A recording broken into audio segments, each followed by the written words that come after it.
Before I begin, I want to introduce you to our elected officials, police chief, and city administrator. We all need to take some time together to respect that in this particular time period especially, it is incredibly difficult to have the job of a police officer and an elected official. So I just want to take a second. I'm really, really sorry that is happening. So the people that we have here today and who have come are Mayor Rich O'Connor, if you want to wave, because Alderperson Morissette, if you want to wave, then Alderperson Alms, and I'm going to tell you too what these people represent. So Randy represents District 1. Bill represents District 2, then Alderperson Deziel, he represents District 3, then Alderperson Weber, he represents District 4. There's Paul, then Alderperson Atkins, she represents District 5, and then Alderperson Hall, who represents District 6, and then our city administrator, Aaron Reeves, and Police Chief Jeff Willems.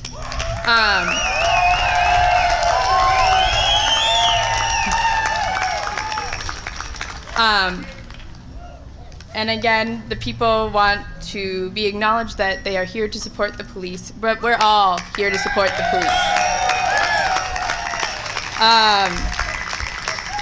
At the end of the night, you're welcome to put comments, questions in the envelopes placed by the back. Say what you need to. They are over here. It will be typed up, and each one will be given to City Council, Police Chief, and City Administrator. Next, I want to thank every single person for showing up. Even if you disagree with this particular event, that is just a listening session. It means that you at least want to try and listen. There have been many people who have helped in ways with this event, from the 611 people who signed the petition to have it, the people who brought chairs and tables, the people who bravely volunteered to speak, my event flyer designer and event helper planner. I've read a lot of comments, criticism, and stories, and some of them made me want to sob. Like, people want to leave our community that just moved here because of what was happening on Facebook. And people who have biracial children who are LGBTQ do not feel safe here because of what happened. You have got to think about what you put on social media. But the one story that gave me the most hope was a dear friend who I've never met, who told me she reached out to all of her friends that were on the other side of the aisle after the circus that has been going around this listening session, to sit down and really listen to what the other person had to say and felt, because we are missing that from our world, our nation, and even our tiny town of Hudson. Have some compassion, hope, and empathy. This might not be your truth or your experiences, but that doesn't make it not real. So what I'm asking every single person who made the effort to come here in the middle of a pandemic on a Monday night is to be respectful, open your ears, and put your phone down. Social media and not listening and not engaging with each other and having these conversations is why we are here. This event started because of listening, but the expectation is action by our city officials. So how this is gonna go is, again, if you have something to say, I want you to be able to say it. It goes in there. You can write letters to the editor. I'm really sorry. I'm also a really low talker. You can put your comments, your questions, whatever. I will type it up. The people who have been contacting me on, like the people back there who have actually made the effort to contact me, I think you can safely say that I will definitely type up your stuff and make sure that it gets to the people that represent us and work in the city. But I will be calling speakers up. They will speak. And again, I expect you to listen. And again, thank you for coming. This is what our community looks like. So our first speaker is Alan.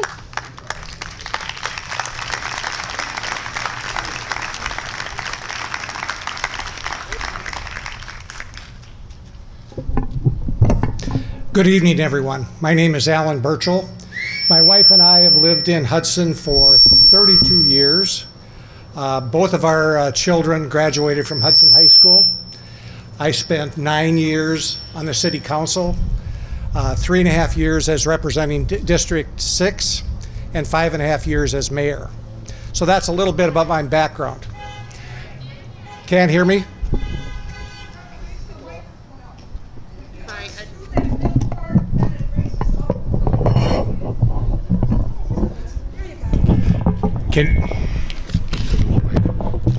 How about now? Finally. First thing I want to talk about is our city council. Spending 9 years on city council, these folks do a great job. These are volunteers. They don't get paid much money. They spend hundreds of hours. And I've met every one of them and worked with every one of them, except probably Paul. I've never met you, but hi, Paul. So these people do a great job. They spend thousands of hours on trying to do the right thing. And we may not always agree with them, but they're trying to do the right thing, and they're good people. So that's all I have to say about that.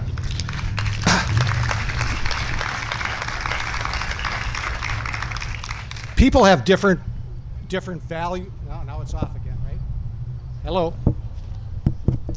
People have different values and beliefs. We must allow people to express these beliefs without trying to destroy the other person. This is not to say we must agree all the time or even some of the time. One thing that I've been trying to work on with me is if I really disagree with someone, I say to myself, I could be wrong. I could be wrong. I think that was from Tony Campolo. I don't know if anybody's heard him speak, but did a really nice job. I'm not asking you to give up your core values or what you believe in. But when you see somebody, and we all do it, we get set off by something, probably say, I might be wrong about that, or I could be wrong about that, and someone else might be wrong too. I wanted to talk a little bit about the positive experience I've had with the Hudson Police Department. The Hudson Police Department are our neighbors. Their kids go to the school. We see them at the grocery store, and they write us tickets. But they're good people. I have two stories I want to share. One is we started I didn't start it, I think it was already in, the school liaison officer for our kids. And the folks that have been at schools from our police department, chief's got to tell me, is it 3 years? 3 years usually that they serve? 5? They serve 5 years. I've had nothing when I was mayor, nothing but positive things from school administrators, teachers, and even kids about what a positive thing it has to have our police department in our schools. The second story I want to relate to was a friend of mine. Her name was Kitty Rhodes. A lot of people know who she is. She was the secretary of the Health and Human Services Department in Wisconsin. And when I was mayor, she called me, and she always called me by my last name. She said, Burchell, I want to talk to you about the Hudson Police Department. And of course, I was pretty concerned that this is going to be a real problem. And she said, I just want to tell you about an individual that's transferred from another city into Hudson. And this particular individual has had a lot of problems. We have a lot of police calls. They fight with the neighbors. There's just a lot of issues. And your officers have done a wonderful job handling this individual. And I want my hats off to the Hudson Police Department for those kinds of things that they have to do to handle those kinds of things. Lastly, we live in a great community, and we have a lot of things we can always improve, but we can make it even better. And I'll close with this. Rivers do not drink their own water. Trees do not eat their own fruit. The sun does not shine on itself. Flowers do not spread their fragrance for themselves. Living for others is a rule of nature. We all are born to help each other, no matter how difficult it is. Life is good when we are happy, but much better when others are happy because of you. That's from Pope Francis. Thank you.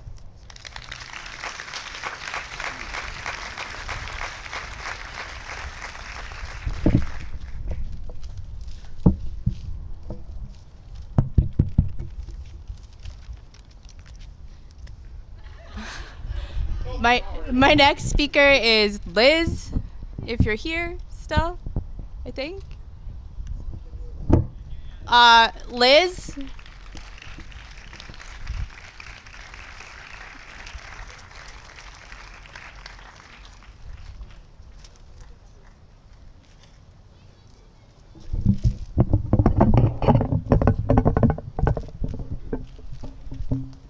Thanks so much. Good evening, everyone. Thank you for coming. And we so appreciate that the City Council has been here this evening to listen to us. Take my mask off? Maybe I'll just talk louder. I'm an educator, and we'll just adapt, and I'll just talk louder, okay?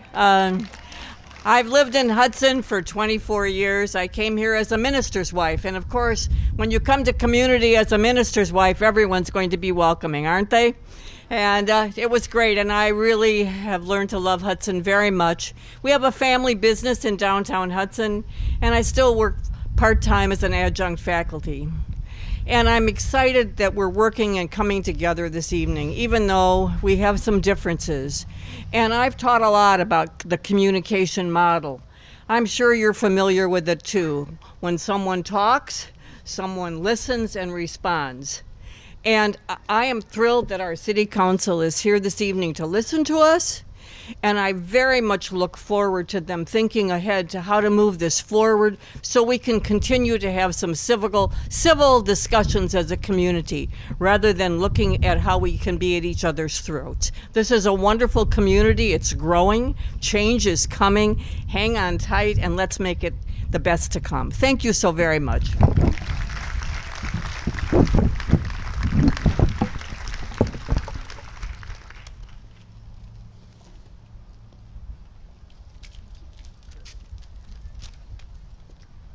My next speaker is Kate. If you're here, Kate. Yep.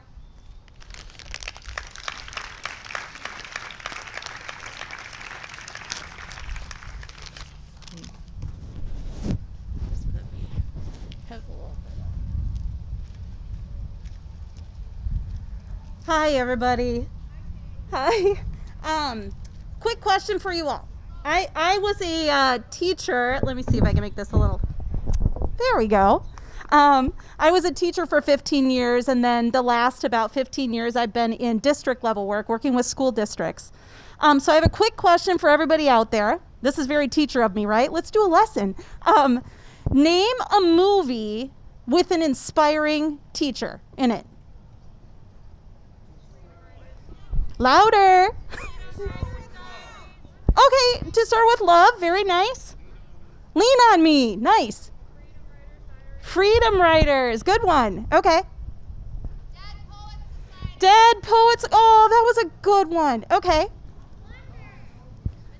Mr. Holland's Opus, Matilda. Okay. What do all of these movies have in common? It was really like one inspiring teacher, right? That changed everything. The only problem is that's not usually how it goes. It's usually systems improvement that actually raises. So I spent most of my time in schools helping build better systems, right? Systems to make sure that all of your kids were seen and valued. I'm not saying it's perfect. Let's face it. We've got a lot of problems in education. But a lot of the systems build came in the form of training. So we did a lot of training. I worked at a discipline center, in fact, in Texas, where we were dealing with kids that were in and out of the prison system back and forth, who were incredible kids, by the way. But they didn't necessarily feel seen and heard. And so they ended up, in some cases, in this prison system. So the way we addressed that first was through systems build, which was training for teachers. And I will tell you, there are not a lot of teachers out there that didn't feel like they cared more than I did. I really, really did. But I did not maximize my impact until I learned a little bit more. So the two most impactful trainings, I promise I'm getting there. Some of you are like, get to the point. Who is this girl and which side is she on? I promise I'm on your kid's side. Whatever side you're on, I promise I'm on your kid's side. So the two kinds of training that were most impactful for me, truthfully, please, please, please try not to roll your eyes at this because I promise it's true.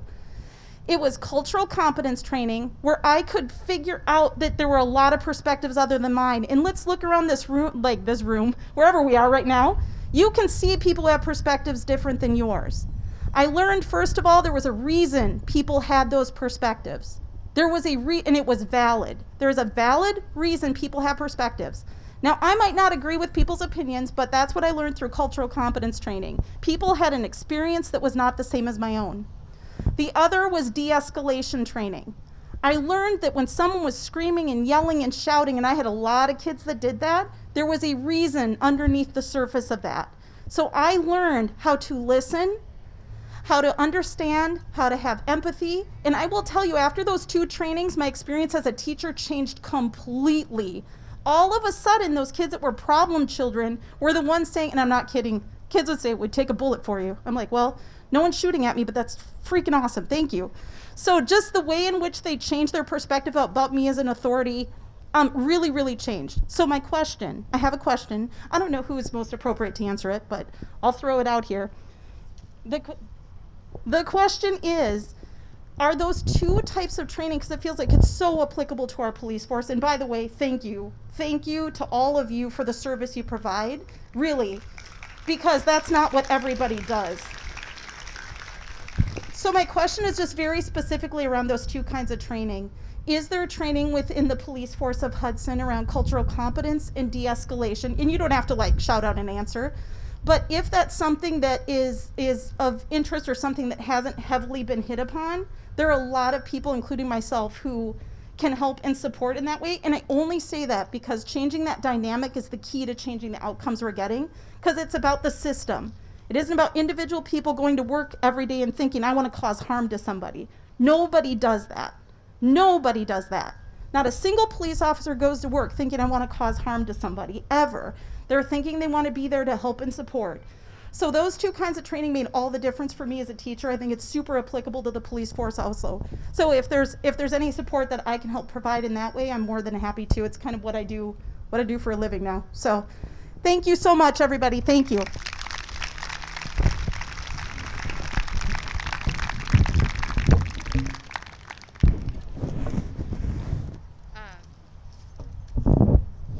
My next speaker is Danielle.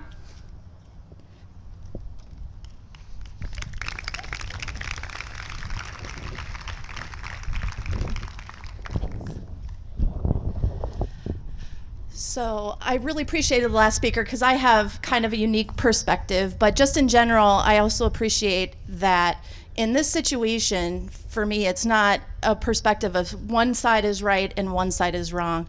It's a perspective of there's a problem. Maybe what was working before isn't working anymore, and maybe we need to ask. Essentially, I have what I hope is a compelling question to ask that gets the ball rolling for a different way of looking at things. So I'm a veterinarian, and I've had to, over the years, really hone my skills at looking at nonverbal cues of fear in my patients, because when fear is induced, my ability to do my job is greatly decreased. And if I don't have a lot of tools in my toolbox to de-escalate, to decrease fear, then I can see things escalate in my patients to a level that when their physiological fear, when their actual chemistry, their biology kicks in with hormones that really affect their ability to even understand what's going on, then we reach a situation where I can't get my job done safely. So it's kind of a topic that I've been wondering about for a while, is if law enforcement really has the opportunity in their training to understand the physiology of fear. Because when I see it, I think, how can somebody comply under certain circumstances? Can they even hear what the commands are at that time? And so I guess my compelling question is there a different way of looking at the situation based on biology? Because we are all biological humans. And when I hear people say, well, if they just followed orders, this wouldn't have happened. And I look at the situation of, could they follow orders? Could they actually physically follow those commands? So thank you for your time. And also, I just want to appreciate, and just say too, that because there's a problem, because somebody calls out a problem, doesn't mean that we don't support law enforcement. It's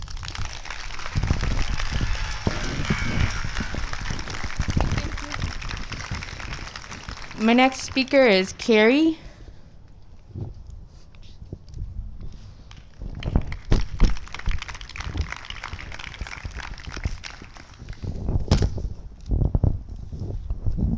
I wrote my comments out.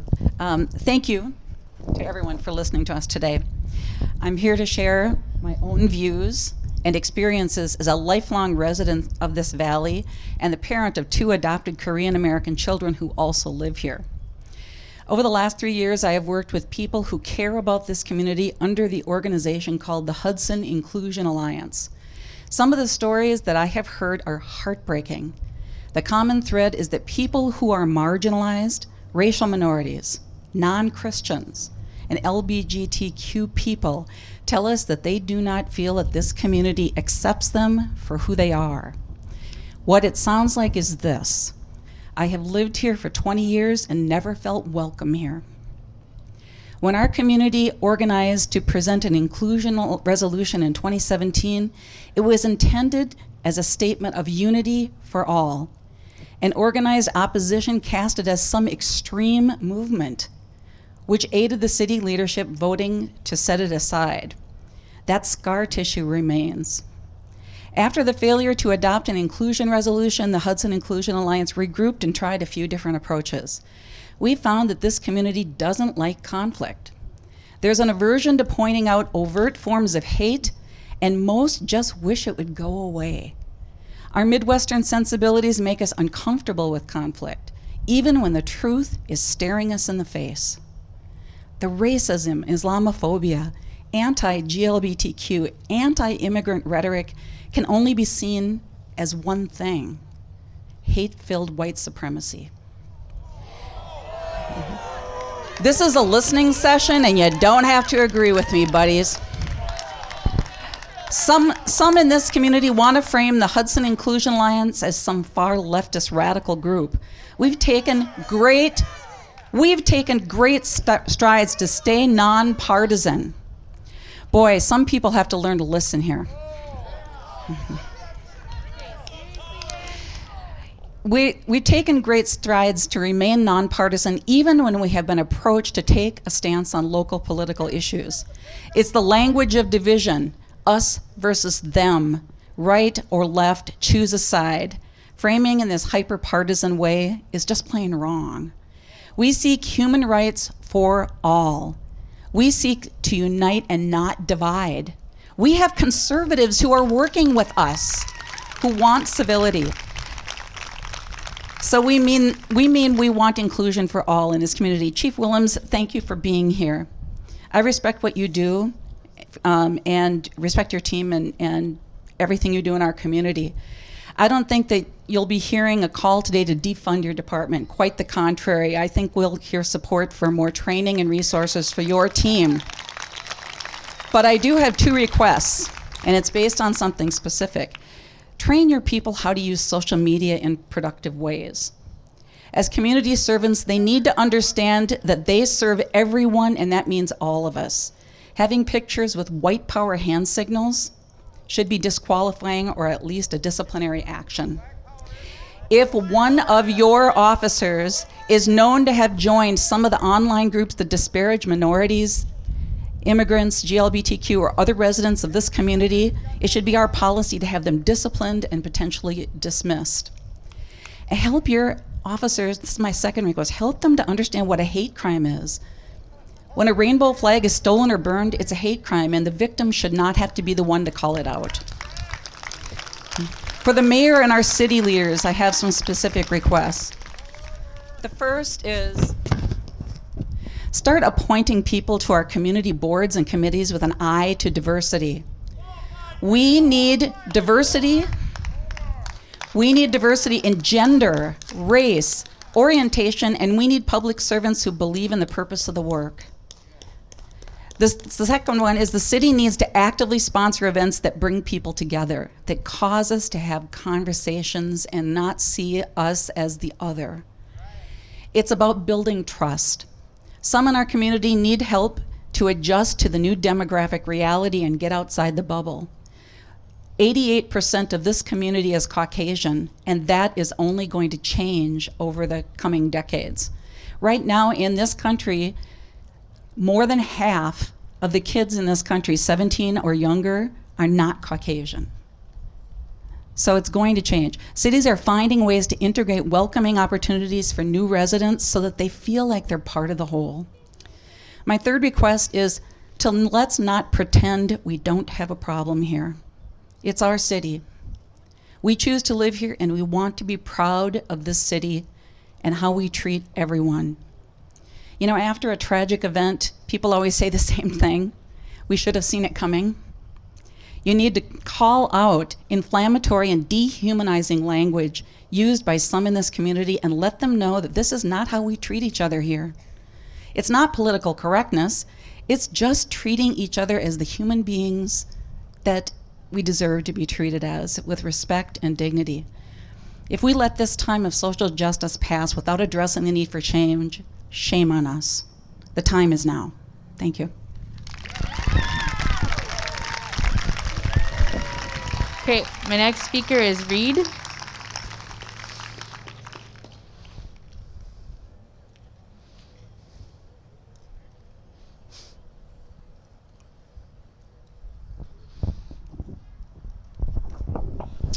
I'm going to keep my comment short because mine is not one of the voices that need to be amplified in Hudson. There is a group in our community, however, that actively aims to silence the voices that do need to be amplified. The Citizens for the St. Croix Valley is a Southern Poverty Law Center designated hate group.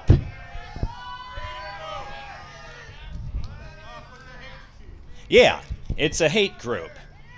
They go out of their way to silence any points of view that don't agree with them. They build up straw men like Sharia law to marginalize already disenfranchised people in our community. They attack our libraries and our schools. And as of now, they have yet to be called out by Mayor Rich O'Connor. And it has been noticed. You do not get to just call Hudson a welcoming and inclusive place. Those titles are earned and they are not deserved if us as a community cannot stand up to an actual hate group. They would have you believe that they are the victims and that the SPLC is the actual hate group for not respecting their beliefs. But a quick look at their Twitter feed or their website shows that they are openly and proudly anti-Muslim, anti-immigrant, and anti-LGBT. And it is not okay anymore. It is time to confront the Citizens for the St. Croix Valley. It is time to condemn hate. There is a serious problem in our town when just the mention of diversity has this kind of resistance. There's a serious problem in our town when the mention of diversity calls for death threats. And yeah, there were threats of violence. Is this who we want to be as a community? This is what hate does. It festers and it grows. This is what failure to stand up for hate does.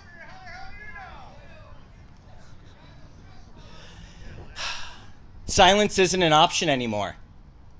Silence in the face of hate is enabling. Silence in the face of hate is encouragement. Silence in the face of hate is endorsement, and we are better than this. You are better than this. It's time to call hate for what it is. Show your constituents that hate has no home in Hudson. Do better. Make a statement. Make a statement and condemn the Citizens for the St. Croix Valley finally. Thank you.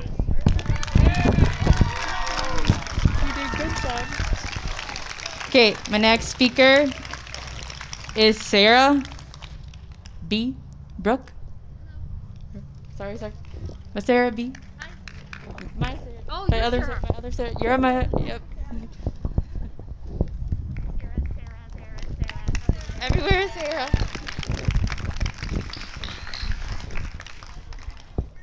Thank you so much for the opportunity to listen to our hopes and our concerns for our city's future. I am very grateful for tonight. That being said, a portion of my heart is heavy. I wish this was more of a dialogue format than being one-sided. My hope is that together we can explore a more collaborative approach in the near future. I too have lived in this city for a very long time, 27 years, raised 4 kids here, and in November I will have been a business owner for 16 years. I love Hudson. I really do. And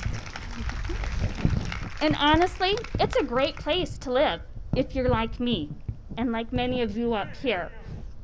It's a great place to live if you look like me and if you're middle class or upper middle class. I am sad to say it is not the same for others. My question is this. Before I get my question, I just want one more statement. I am confident that when we work together, we can make our community even stronger. So my question that I have for you is, in late May, it is my understanding that our city received a threat indicating that thousands of rioters and looters would be coming to our city. It is also my understanding that our city declared a state of emergency and requested National Guard support. During the process, some businesses were informed and others were not. Generally, there was much confusion. This confusion led to fear. Today, we know those threats were not valid. I understand that hindsight is 20/20. So with the knowledge that you have learned from the scenario I just shared, I would like to ask our city officials, would you please consider what your process will be in the future to verify threats? I would like to know how you would deem them valid or invalid, and then how you will communicate this to the general public. Again, like everybody else that has been here, thank you. I appreciate what you do, and I look forward to working with you as we work to make our community even better.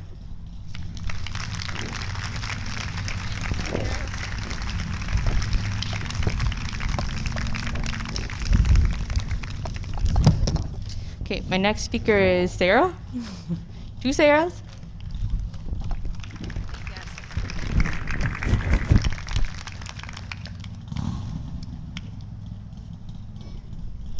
Thank you, everyone, for being here.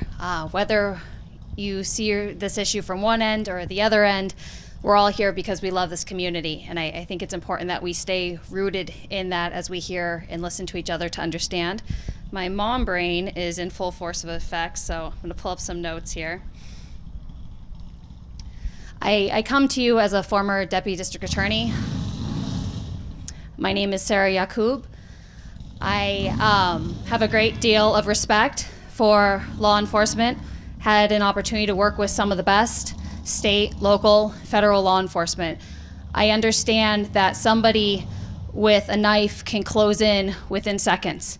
One of my DA mentors showed us that he was a Krav Maga expert and demonstrated to us how quickly it becomes very dangerous for our men and women in uniform.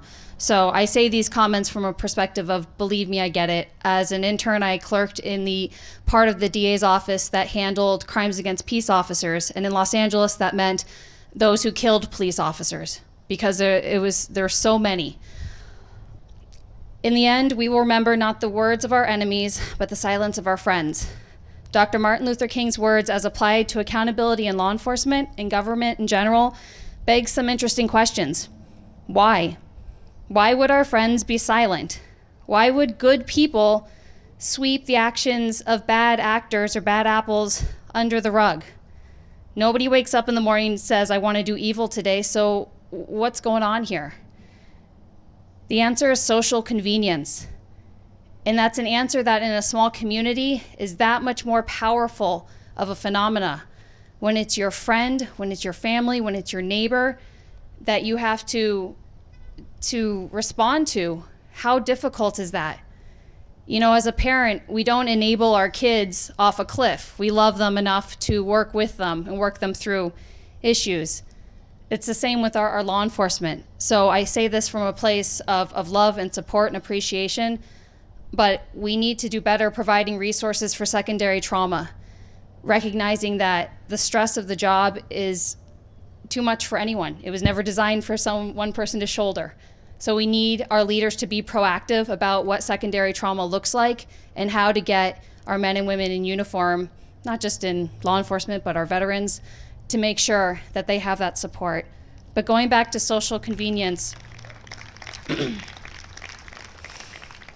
social convenience provides the illusion of less hardship or less heartache, but at what cost? The lives of our children, trust and accountability in law enforcement, our safe streets. How many unarmed persons of color need to die for this to stop?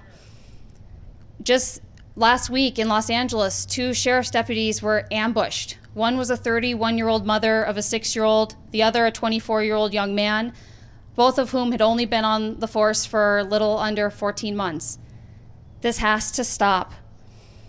More of the same endangers civilians, it endangers law enforcement. So what now? Now I turn to you all. Be willing to be socially inconvenient. Have the hard conversations. For those in leadership, step it up. We're looking to you. Raise the bar on what's acceptable. You know, we talk about locker room talk and whatnot. When somebody makes a joke about something that's obviously unacceptable, of course it's easier to laugh along or to ignore it. Be the better person. Be the leader who says, you know, that's really not funny. That's not okay. I'm a dad. I have a daughter, my sister, my mom. No, we're not doing this here. Be proactive, again, about that secondary trauma. You know, the analogies of parenting sort of ring true. It seems like at times we're trying to be the cool parent instead of embracing our roles in leadership as a responsible adult. We need to start being willing to stand up for right in the face of wrong, whether that's fraud, whether that's violence, whether that's dishonesty, especially when it is hard. Everyone can do the right thing when it's easy. The hard part, the measure of your integrity, is can you do it when it's socially inconvenient? We're at a crossroads here. Either we step it up, work through these issues, and be better, stronger for it as a community, or we continue to suffer the consequences of more of the same. Members of law enforcement, city council, and I imagine everyone here is rooting for you. Wanting you to grow and be better means we care about you, we care about our community, we care about our children and our future. Thank you.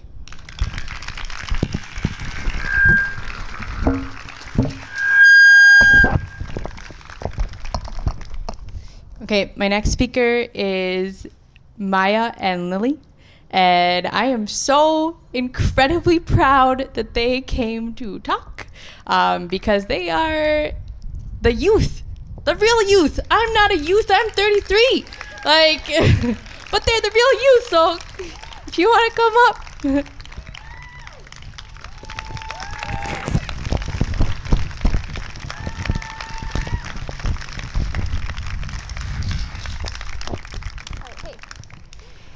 All right, so as you heard from her, we're seniors at Hudson High School, which makes us actually young people. You guys are all young too, but sorry we got you beat.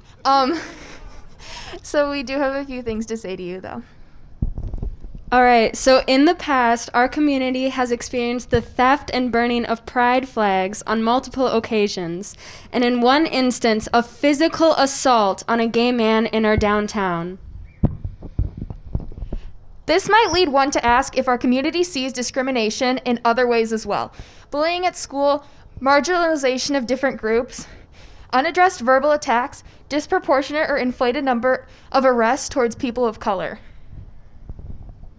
As young women who support and are a part of the LGBTQ+ community, actions such as these cause us fear and anxiety on a regular basis. We do not feel like the community or law enforcement have been taking previous hate crimes seriously or lend a supportive stance. We care about our fellow students and community and members who share these concerns. If the city council and or law enforcement does not react to these actions, then we are enabling future violence and it will continue. We want Hudson to be a community which draws in diverse individuals who will serve as role models to our younger generation and help Hudson grow into a more culturally sensitive community where all can feel welcome without worrying about skin color, race, handicap, or sexual orientation. Thank you. Thank you.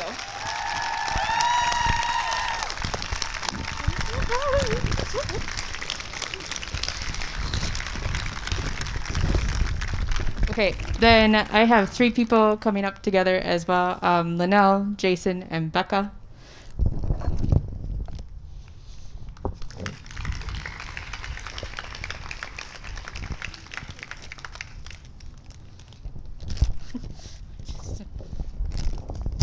having problems with my life.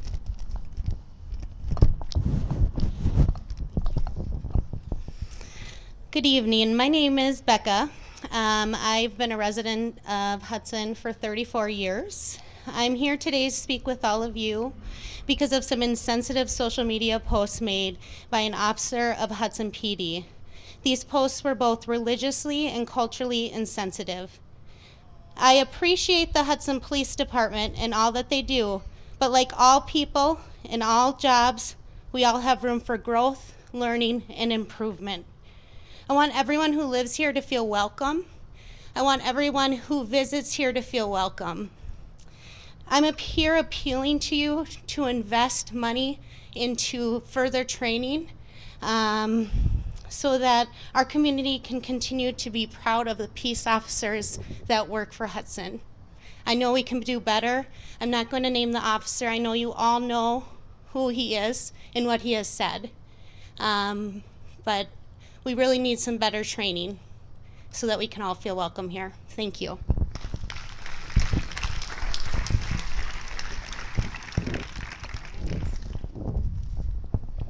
Hi, I have been a Hudson resident for 30 years.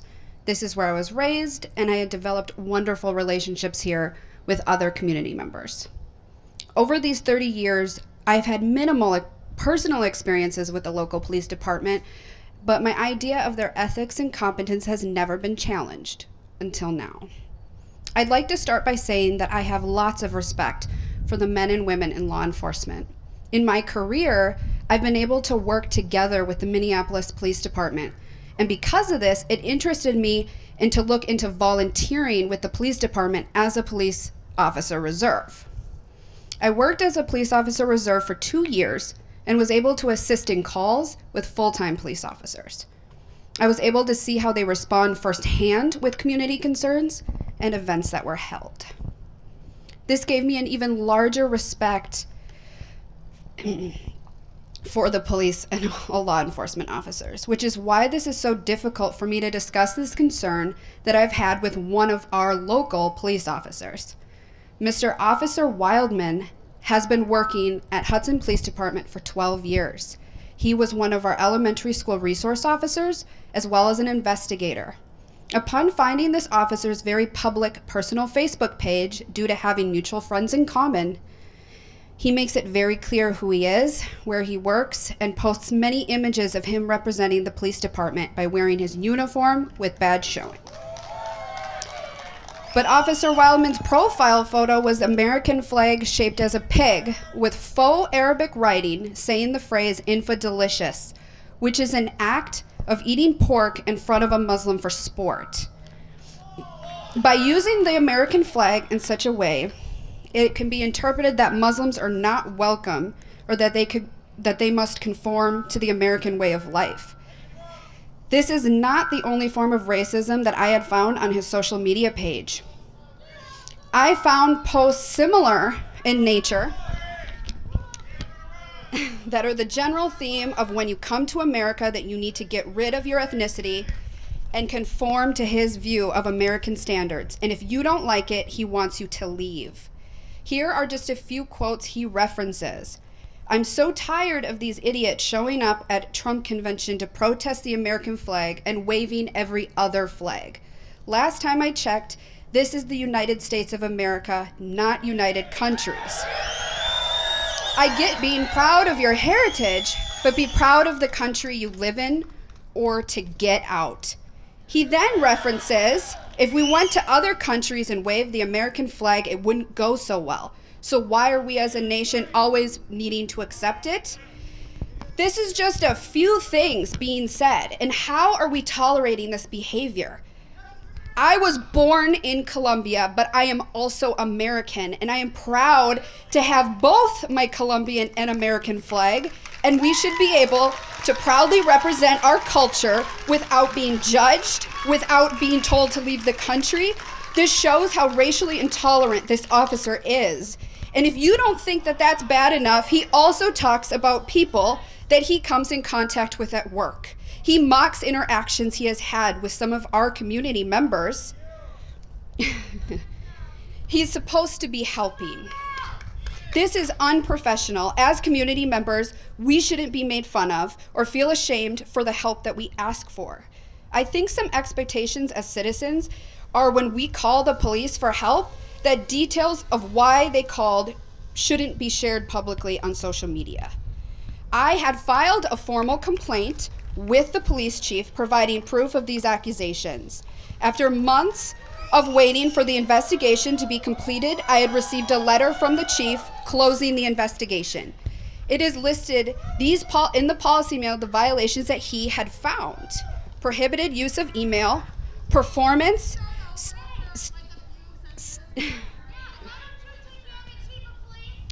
the standards of conduct, prohibited speech. I was told that you would listen and then expression of conduct. Like, just listen.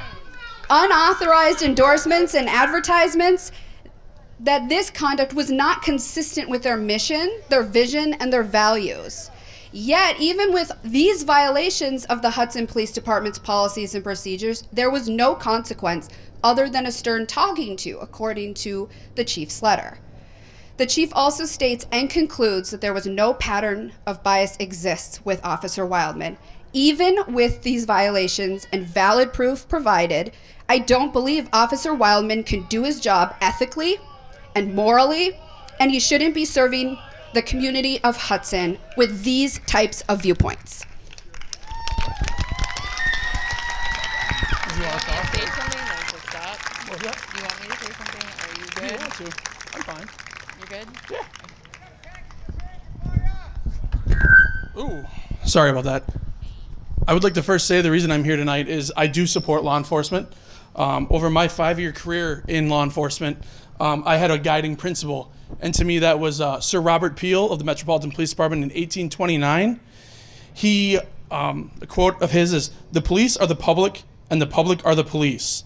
The police being only members of the public who are paid to give full-time attention to the duties which are incumbent on every citizen in the interest of community welfare and existence." This is a guiding principle that has guided me through my 5 years career in law enforcement. And I'm here tonight to challenge the Hudson Police Department to make them better. And what I would like to see from the Hudson Police Department is more community-oriented policing. I would like to see more officers out in the streets getting to know the citizens and the citizens getting to know the officers. I would like to know not just the badge and the uniform. I would like these officers to be humanized and to be a part of the community.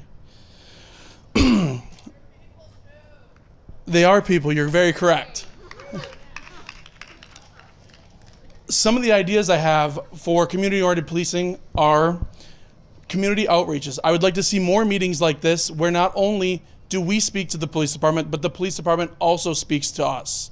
They let us know what is going on in the community, and we can share our views with them, and they can also share their views with us.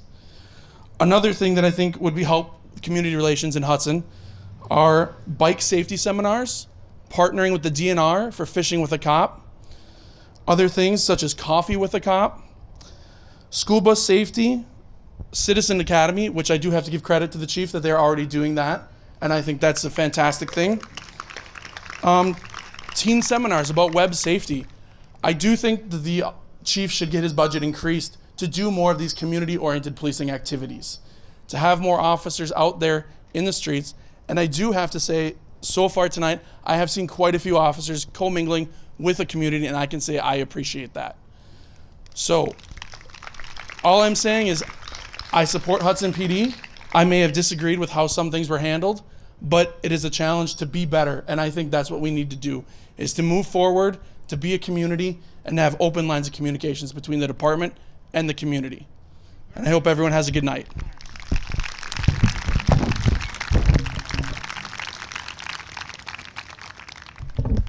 Before I bring my next speaker up here, I need you to understand that these people are your community members.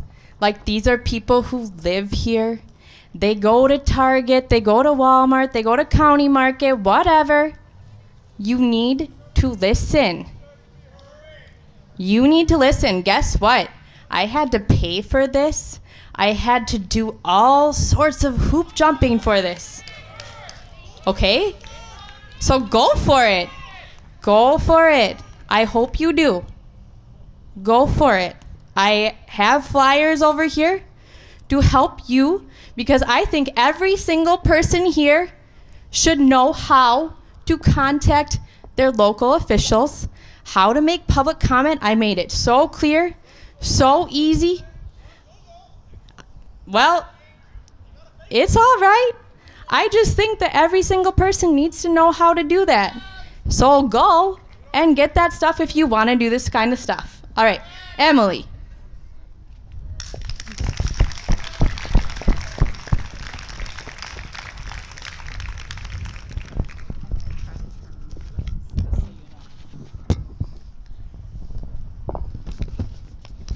Right here. Do you think I can set this down, or will you hold it for me? Thank you. Oops, sorry. I'm here to promote positive change for our law enforcement and support both them and our city to improve and grow for the better of all. The goal of this story is not vengeance or retribution. It's about justice, no more, no less. That said, I'm here to share my experience with Hudson police officer Andy Waddell in 2016 that involved excessive force that serves as an example of the improvement needed within our law enforcement community. I chose to share my story today because according to the city, there have been no claims of excessive force since 2004. I'm here to request that the record be corrected. At the time of my interaction with Officer Waddell, I was recovering from neurosurgery a couple of months prior and happened to be recording a family conversation prior to Officer Waddell arriving. Thus, I have an audio recording of the entire interaction with the officer. The interaction did not include resisting or physical aggression towards Officer Waddell. Rather, Officer Waddell escalating the situation himself through physical aggression towards me. Officer Waddell arrested me without reasonable grounds of committing a crime. He physically assaulted me, grabbing both of my arms and repeatedly shaking me against the back of my vehicle. With both hands restrained behind my back, he used the sweep kick maneuver to drop me to the ground face first. Once on the ground, he jumped onto my back and repeatedly kicked his knee into my spine. With one hand around my wrist, he grabbed the hair on the side of my head where I just had sutures removed the previous week from my surgery. He repeatedly slammed my head against the pavement. I was terrified for my life and crying and begging for him to stop, stating that I had just had brain surgery and needed medical attention. Eventually, the attack stopped. With cuffs around my wrists, he allowed me to stand and placed me into the back of his squad. I had gone into shock, shaking uncontrollably. I could hear on the squad radio that he had called for an ambulance. Minutes later, as I could hear the ambulance sirens arriving, I overheard Officer Waddell tell the ambulance to wait at the end of the street. The ambulance waited for over 15 minutes until he gave them permission to arrive. Why was I denied immediate medical attention? My family immediately requested copies of the body cam footage and to meet with Chief Jensen. Chief Jensen told them it would take a few days for the department to review and prep the video that we needed to purchase from them. Upon review of the footage, it was clear that it had been edited. The police department claims that it was malfunctioning body cameras.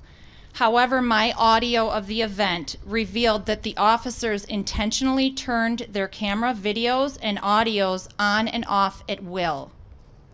There is even a recorded conversation between Officer Waddell and Sergeant Kuzmarek where they discuss my family calling the event excessive force, to which they laugh and then agree to turn their audio off for further discussion. As a result of the attack, I suffered from a cerebral spinal fluid leak in my brain, a traumatic brain injury, and a severe concussion, among numerous other injuries. I needed 2 subsequent brain surgeries to attempt to identify the location of the spinal fluid leak, which still has not been resolved. I spent 34 days in the hospital, all the while my husband was left to care for our 4 young children, ages 9, 11, 6, and 3, alone. My children spent the next few years dealing with panic attacks, anxiety, and PTSD over the constant fear of their mother dying. Throughout my recovery, I reached out to the city to ask for help with medical bills. I reached out to Chief Jensen for assistance and partnership in how to properly handle this situation so that it would never happen again. I attempted to work with the police and the city. I did not immediately jump to legal ramifications. However, I was met with constant resistance to help in any way. My requests were repeatedly shot down. I emailed the city council and spoke before them, pleading to bring awareness and ask for assistance. Hudson City Attorney Catherine Munkitterick silenced city council members from meeting with me and hearing my story. She also silenced the insurance company for the city from working with me to assist with medical bills. The DA's office charged me with an egregious offense, and I still have an arrest on my record to date. Why? Why didn't Officer Waddell and Chief Jensen make the ethical and honest decision to drop the charges? Why did the DA's office choose to proceed? After making numerous attempts to work with the city and the police department, I was left with no other choice than to engage a civil rights attorney to assist me. I chose to settle with the city for less than what my medical expenses cost me, and yet I continue to incur expenses related to my injuries, and I may for the rest of my life. I did not take the city and Officer Waddell to trial in an attempt for large financial gains or to ruin Officer Waddell's life and have his badge removed, although I could have. Coincidentally, Chief Jensen announced his retirement within days of my settlement. My questions to you are this. There's no certified training on excessive force on record for Officer Waddell prior to or since the event. Why? What sort of training is offered to our officers, and who dictates that? Officer Waddell was never reprimanded. Why not? What dictates the need for an officer to be reprimanded within the City of Hudson's Police Department? Where was Chief Jensen's responsibility in all of this? Has the new chief been made aware of this event? What is being done within the police department to ensure something like this never happens again? Why did Attorney Munkitterick silence the city council and attempt to sweep this under the rug? What is her role in protecting our city and community? I share my story because I believe it's important for you to know and understand the trickle effect of this type of event. Our lives are forever changed. I still deal with physical limitations in my daily life. I'm extremely disappointed with how this was handled and continues to be handled. This type of behavior and lack of ownership for the gaps in our law enforcement system have a huge liability for the city and the department. We need to recognize that there are major issues within our current system that leave our community and its members vulnerable and at risk. Thank you.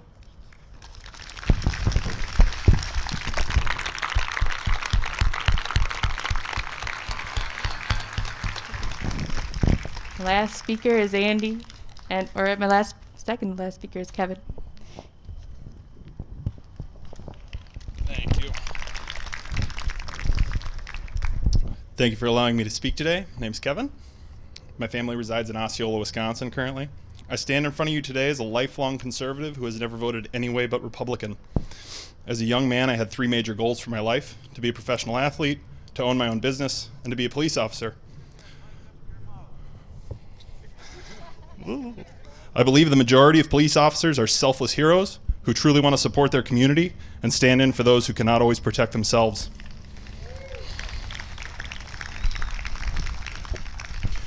Over the last 7 years, I have worked as a strength and conditioning coach, not only with athletes, but also law enforcement, military personnel, firefighters, and EMTs.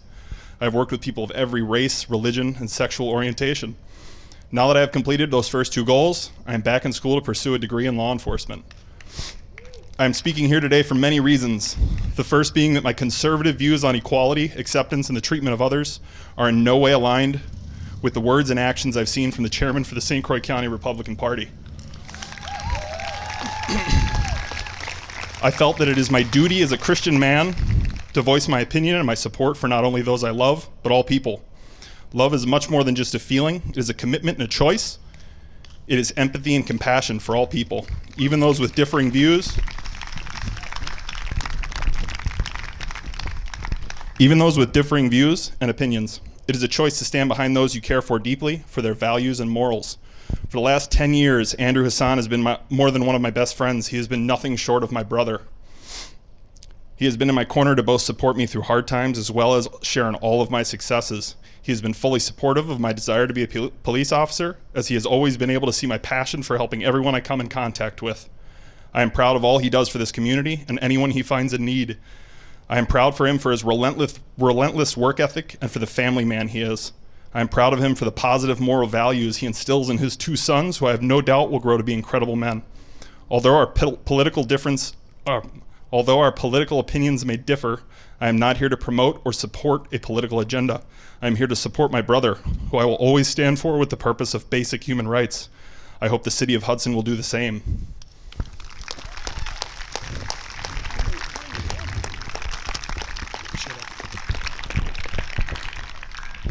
Good evening.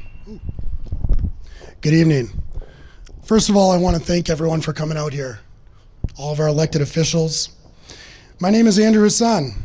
I've lived in Hudson for the past decade with my wife and 2 children. My parents are also residents, along with my sister, her husband, and children.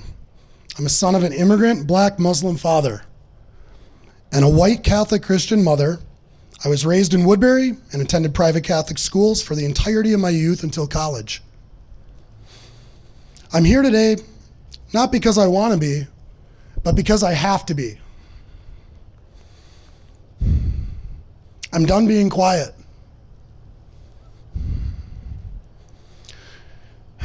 I'm done waiting. I'm done watching spectacles in our city chambers. Non-residents pounding their chests, threatening violence, legal recourse, accusing our elected officials of tyranny. We all live here. We're all neighbors. Mayor O'Connor, I respect you, sir. We might not have the same political views, but I respect you. You're a good man. I've met your wife. I've met your daughter. I like you guys. We had a conversation about 5 years ago at City Hall, if you recall. I told you what my concerns were raising my children in this community. You asked me to come down to City Hall and we spoke. And I asked you why.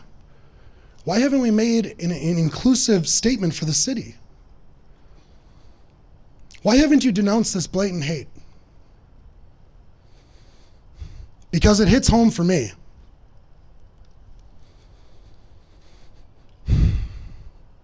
And here we are, 5 years later, and we have an officer posting anti-Semitic beliefs,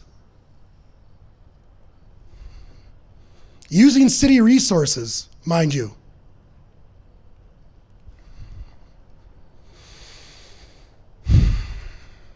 If this situation happened to any other person in this crowd at your respective job, you would be terminated immediately.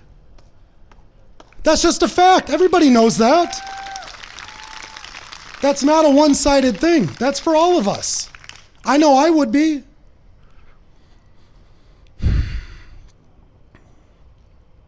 You've set the bar at its lowest point, and you've sounded the alarm for this sort of behavior to be acceptable and tolerated in the city of Hudson.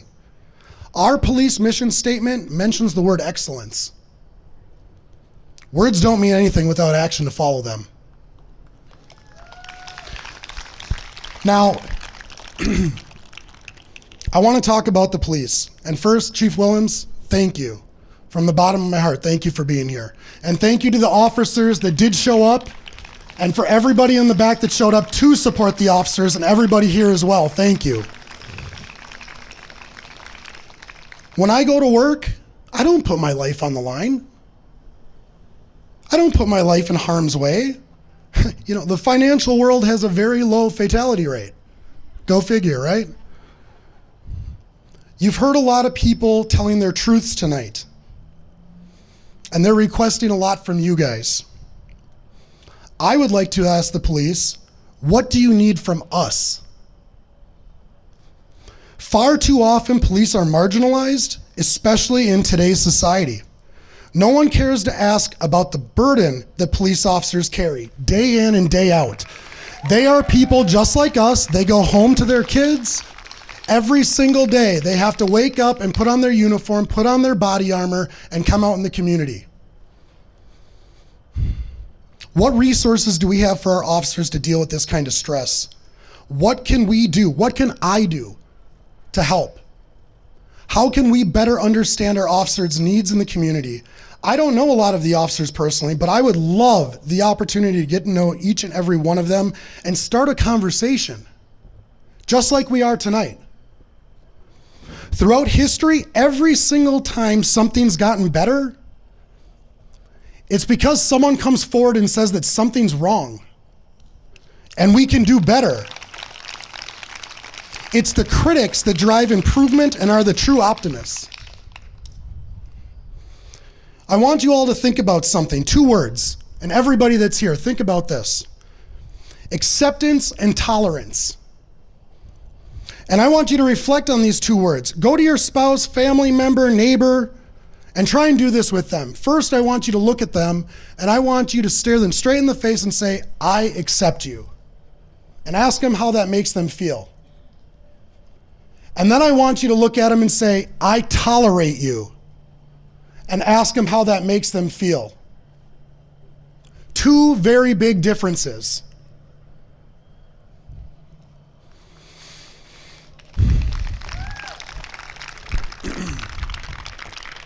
You know, choosing progress means acknowledging challenges.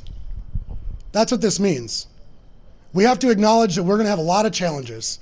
And, you know, we are not going to agree politically, and that's fine. This isn't a political conversation. And I'm going to leave you with this. Not addressing equality will have inevitable destructive consequences to the moral fiber of this community. It will.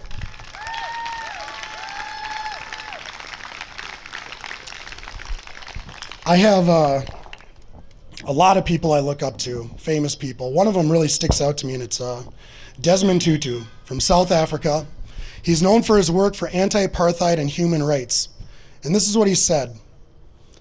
He said, do your little bit of good where you are.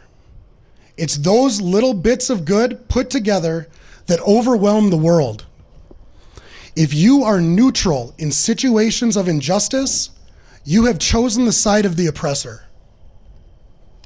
I appreciate all of you for being here tonight. Thank you to our elected officials. Thank you everybody in the crowd. God bless you all.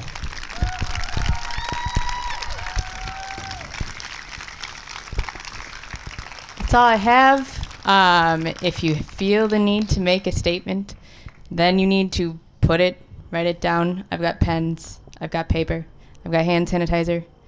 I will type every single thing up because, again, you are our community members. Like, we want to listen and understand you.